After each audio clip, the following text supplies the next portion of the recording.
मुख्यमंत्री देवेंद्र फडणवीसांनी जेनझी युवकांसोबत संवाद साधलाय। यावेळी त्यांनी काँग्रेसवर जोरदार हल्लाबोल केला। काँग्रेस हा बोल घेवड्यांचा पक्ष झाला असल्याची टीका फडणवीस यांनी केली।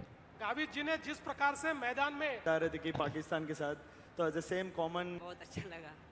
तो जब च्या प्रक्रियेमध्ये सर्वात मोठी व्यवस्था संसद आहे। त्या संसदेमध्ये 33% महिला खासदार पोचल्या पाहिजे हा प्रयत्न मोदीजी करतायत आणि त्याला राहुल गांधी विरोध करतायत।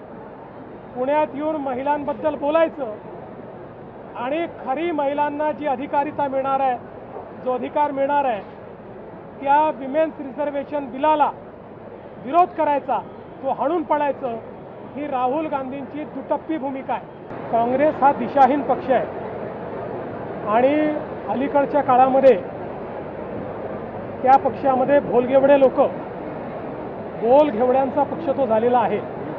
बोल बच्चन रोज करायचे आणि टीव्हीच्या माध्यमातून रेलेव्हंट राहायचं, एवढंच काम त्यांचं आहे। जमिनीशी टच संपलेला आहे।